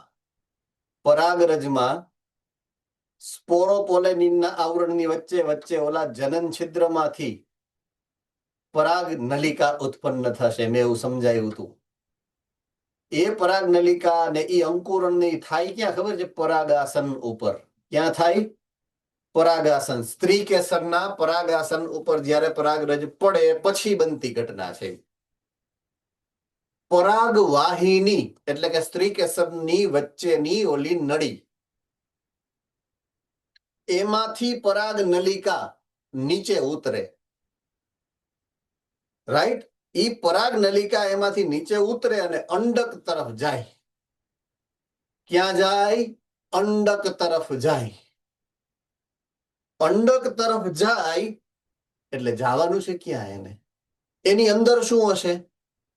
પરાગ નલિકાની અંદર શું હશે? બે વરરાજા. યાદ આવી ગયું? બે નરજન્યુઓને લઈ અને રથ લઈ અને સારથી આવે છે પરાગ નલિકા. અહીંયા કન્યા તૈયાર છે, એ બેઠી જો આવી. અણવર પણ તૈયાર છે વધાવવા માટે. રાઈટ? એટલે અહીંયાથી આ પરાગ નલિકા આવી. એની અંદર બે વરરાજા છે. રાઈટ? અને એ આગળ વધે છે. અહીંયાથી અંદર ઘૂસે આમ. તો હવે અંડક છિદ્રનું કામ શું છે એ પણ આપણને ખબર પડી ગઈ. રાઈટ? તો આ હવે પરાગ નલિકા કાં તો આ કોષને ટચ કરશે ને કાં તો આ કોષને ટચ કરશે. જે કોષને અડે એ કોષની સાથે ઈ જો દાખલા તરીકે આ કોષને અડે છે, આપણે એવું માની લે, તો આની સાથે ઈ સંયુગ્મિત થઈ જાય. બે ભેગા થઈ જાય. એક આની સપાટી નાની સપાટી બે જોડાઈ જાય. એટલે આ બે કોષ કેન્દ્ર આની અંદર પ્રવેશે. તંતુમય પ્રસાધનનું કામ શું છે એ સમજાવું છું હું તમને. જગ્યા કરી દેવાનું. કોને? ઓલા બે વરરાજાને. બરાબર છે? અને પછી આ કોષ પોતે વિઘટિત થઈ જાય. તંતુમય પ્રસાધનનું વિઘટન થઈ જાય. રાઈટ? એટલે બંને કોષ કેન્દ્ર એટલે કે કોષ કેન્દ્ર એક નરજન્યુ બંને, એક નરજન્યુ અને બીજું નરજન્યુ બે મુક્ત થાય. અહીંયાથી બે અંદર આવી ગયા. વેલો ઈ પહેલો. કન્યા એક છે, બે વરરાજા. એટલે દાખલા તરીકે આ વરરાજો પહેલો થયો તો ઈ જીતી ગયો. આનું ફલન થાય. આ બેયના ફલનથી યુગ્મન જ બન્યું. શું બને? યુગ્મન જ. આ ભાઈ મૂંઝાણો. આપણું કોણ? દુનિયા સ્વાર્થી છે ઈ કે મારો ભાઈ મને મૂકી અને વયો ગયો. બરાબર છે. દુનિયા ઈ કે સ્વાર્થી છે. રડવું બચાડાને આવે, જાય ક્યાં? બરાબર. પણ ઓલો કેન્દ્રસ્થ કોષ એની મૂંઝવણ સમજી ગયો. એ કે ભઈલા આપણી પાસે એક કન્યા છે, ચશ્મા વાળી છે, થોડીક વ્યવસ્થિત, ખાધે પીધે સુખી પણ છે. તમ તારે અવળો મોટો કોષ છે ને એ તો ખાધે પીધો સુખી, ચશ્મા વાળી કન્યા, દ્વિધ્રુવીય છે ને કોષ કેન્દ્ર. એ તો એને ચાલશે. આ કે નો મામા કરતા કાણો મામો હું ખોટો મળે છે ને એ કે એડો પરણી જઈએ એમ. હે એટલે ઈ ભાઈ એની સાથે પરણે એટલે ફલન નંબર 2 થાય. એક ફલન અહીંયા થાય, એક ફલન અહીંયા થાય. બેવડું ફલન, 2 વખત ફલન થાય એટલે એને કહેવાય બેવડું ફલન. રેડી? બાકીની ઘટના આગળ જતા સમજશું. પણ અહીંયા તંતુમય પ્રસાધન આ ઘટના માટે એને મદદ કરે. જે 2 નરજન્યુને અંદર પ્રવેશી અને બેવડું ફલનની જે ઘટના કરવાની છે એમાં આ અંડ પ્રસાધન જે છે ને એને મદદ કરે છે. અંડ પ્રસાધનમાં કોણ? સહાયક કોષ. સહાયક કોષમાં કોણ? તો કે આ તંતુમય પ્રસાધન, ઈ એને મદદ કરે છે. ચાલો, આમાં કોઈને કઈ મુશ્કેલી છે સમજવામાં? પક્કા? ઓકે. તો સહાયક કોષ અંડ છિદ્રની ટોચ તરફ એક વિશેષ પ્રકારનું સ્થૂલન ધરાવે છે જેને તંતુમય પ્રસાધન કહે છે, જે પરાગ નલિકાને સહાયક કોષમાં પહોંચાડવાનું કામ કઈ રીતે કરે છે એ સમજાવવામાં મને 15 મિનિટ થઈ. હે ને? 5 લીટી અહીંયા લખી છે, 5 શબ્દો લખ્યા છે, એ સમજાવવામાં 15 મિનિટ થઈ. 3 કોષો અંડક તલ તરફ ગોઠવાયેલા છે જેનું નામ છે પ્રતિધ્રુવીય કોષો. મધ્યસ્થ કોષ મોટો છે અને દ્વિધ્રુવીય કોષ કેન્દ્ર ધરાવે છે. ચાલો, આમાં કોઈને કાંઈ નો સમજાણો હોય એવો પોઈન્ટ હોય તો મને કહી શકો છો. છે કાંઈ એવું જે તમને આમાં જોવા મળ્યું હોય, જે તમને પોઈન્ટ નથી સમજાણો? કોઈ પણ સેન્ટરના કોઈ પણ વિદ્યાર્થી પ્રશ્ન પૂછી શકે છે. તમે તો હોશિયાર છો એલા, કે એને કોઈ પ્રશ્ન નથી થતા. બોલો, જાજા હોશિયાર છો. એટલે જાજા હોય એને 1.5 કહેવાય, ખબર ને?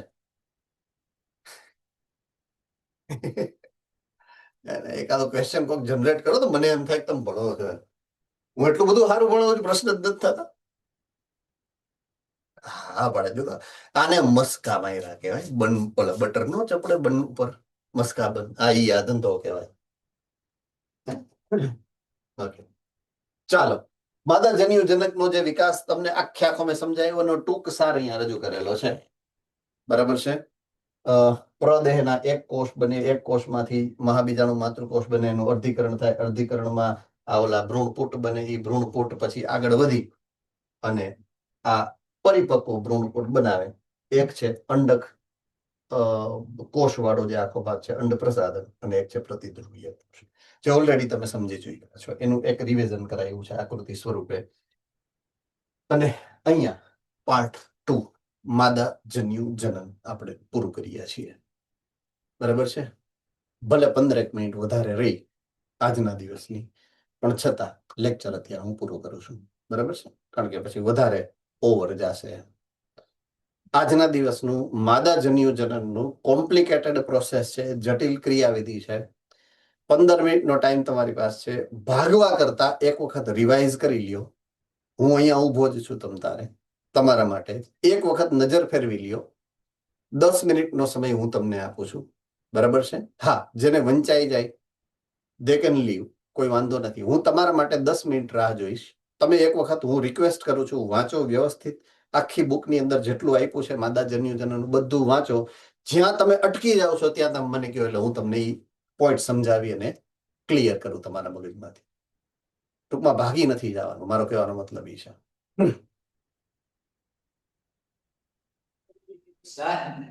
જી બેટા. लाइट जलती है, एक पॉइंट बाकी रह गए કયો પોઈન્ટ બેટા? ભ્રૂણપોટનું ભ્રૂણપોટનો વિકાસ ઓકે, ભ્રૂણપોટનો વિકાસ. બેટા ઓનેસ્ટલી કહું ને તો મેં જે રીતના જે તે સમયે ભણાવ્યું હશે ને એવું પાછું રિવિઝનમાં નહીં ભણાવી શકું. રિક્વેસ્ટ એટલી કરું એક વખત કે આનો વિડીયો ઓલરેડી અત્યારે અપલોડ થઈ જશે સાંજે લગભગ 2 કલાકમાં હમણાં. તો આવતીકાલે તમે વિડીયો જોઈ લેજો તો તમને વધારે મજા આવશે. એમ હું તમને અત્યારે ફટાફટ હું તમને ભણાવીશ, એના કરતા તમે વિડીયો જોઈ લેશો તો વધારે સારું. હું અત્યારે તમને સમજાવી દઉં છું શું થાય છે ભ્રૂણપોટના વિકાસમાં, એ તમને સમજાવી દઉં છું, પણ એ ટૂંકું હશે. તો એક છે મહાબીજાણુ માતૃકોષ, એક જ બને, બરાબર છે. આ એક જ મહાબીજાણુ માતૃકોષ બને છે. હવે એનું અર્ધીકરણ થાય છે એટલે 4 મહાબીજાણુ બને, બરાબર છે. આ 4 માંથી 3 નું વિઘટન થાય અને એક જે છે ને એ સક્રિય મહાબીજાણુ બને. સક્રિય એટલે શું કામ? કારણ કે એ કામ કરશે તો આનો વિકાસ આગળ વધે. વિકાસમાં શું થાય તો કે એના કોષ કેન્દ્રનું 3 સંભાજન થાય. 3 વખત એના કોષ કેન્દ્રનું સંભાજન. આકૃતિથી તમને સમજાવી દઉં છું. આ એક કોષ છે, આ એનું એક કોષ કેન્દ્ર છે, આ મહાબીજાણુ છે એકકીય, આ ઈ કોષ છે, આ એનું કોષ કેન્દ્ર. આ પહેલી વાર વિભાજન પામ્યું એટલે 2 કોષ કેન્દ્ર બન્યા. બીજી વાર વિભાજન પામ્યું એટલે 4 કોષ કેન્દ્ર બન્યા અને પછી ત્રીજી વખત વિભાજન પામે એટલે 1 2 3 4 5 6 7 ને 8 કોષ કેન્દ્ર બન્યા. આવા 8 કોષ કેન્દ્ર બને, બરાબર છે. તો આ 2 કોષ કેન્દ્રીય અવસ્થા છે,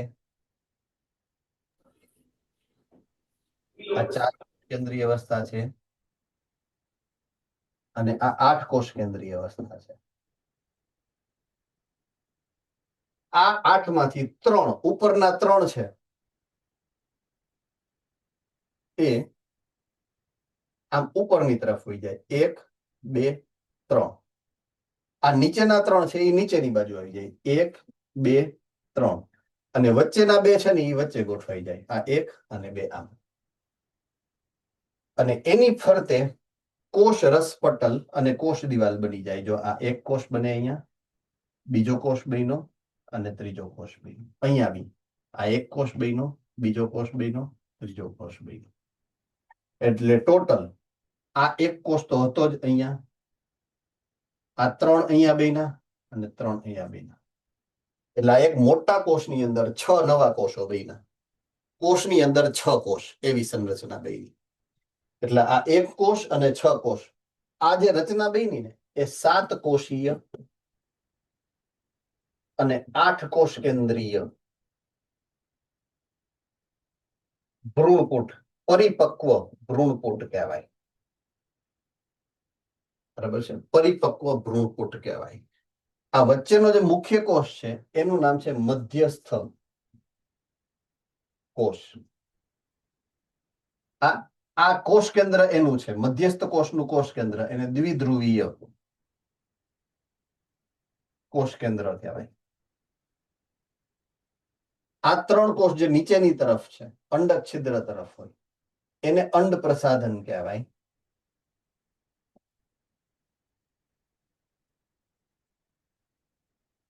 જેમાં વચ્ચેનો કોષ છે એ અંડકોષ છે અને સાઈડના 2 છે એ સહાયક કોષો છે.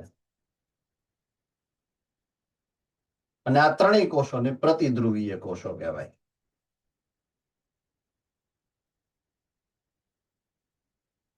એટલે આ થઈ ગઈ તમારી ભ્રૂણપોટની સંરચના, બરાબર છે.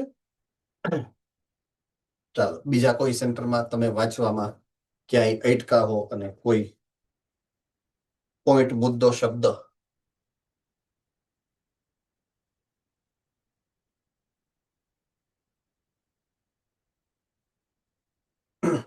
હેલો સર, સર માતા જન્યુજનક હોય ને પ્લોઇડી 2n થાય ને ફરીથી માદા જન્યુજનકની પ્લોઇડી 2n થાય ને 2n, માદા જન્યુજનક n હોય. માદા જન્યુજનક એટલે શું? ભ્રૂણપુટ. ભ્રૂણપુટની પ્લોઇડી n હોય, એકકીય છે. આ રીતે આ જે સંરચના બનાવી આ માદા જન્યુજનક છે, બરાબર છે. ઓકે સર એની પ્લોઇડી n કહેવાય. શું કામ? કારણ કે એ સંભાજનથી બન્યું છે. કોના સંભાજનથી બન્યું છે? મહાબીજાણુના. મહાબીજાણુની પ્લોઇડી કઈ છે? n. તો આના સંભાજનથી બની હોય તો n જ હોય, એકકીય જ હોય હંમેશા.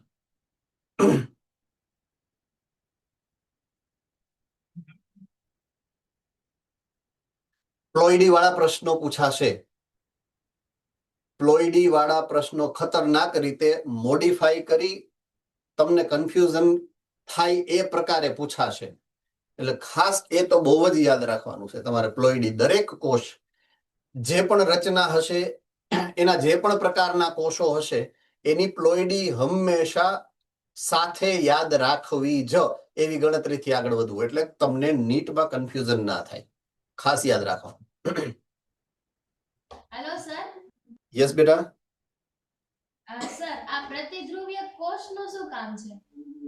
જો એ બધા જ કોષો છે ને, એ જે લાક્ષણિક રીતે જ્યારે ફલનની ક્રિયાવિધિઓ થશે ને ત્યારે એમાં કોઈક ને કોઈક રીતે મદદ કરવા માટે બનેલા છે. બીજું કશું જ કામ નથી. પણ ફલનની ક્રિયાવિધિમાં જે પ્રમાણે એક ક્રિયાવિધિ મેં તમને સમજાવ્યું કે સહાયક કોષો છે, સહાયક કોષો બરાબર છે, કેને મદદ કરે છે? અંડકોષને. શેના માટે? ફલન માટે. તો પછી અહીંયા જે ઓલી બીજી ઓલી કન્યાની બેનપણી હતી, ઓલી દ્વિધ્રુવીય કોષ, તો એને પરણાવવાનું તો હતું ને, બોલો બીજો વરરાજો. એને મદદ કોણ કરશે? પ્રતિધ્રુવીય કોષો. એટલે કોઈક ને કોઈક રીતે એ ફલન ક્રિયાની અંદર મદદ કરવા માટે બનેલી સંરચનાઓ છે. ડન છે?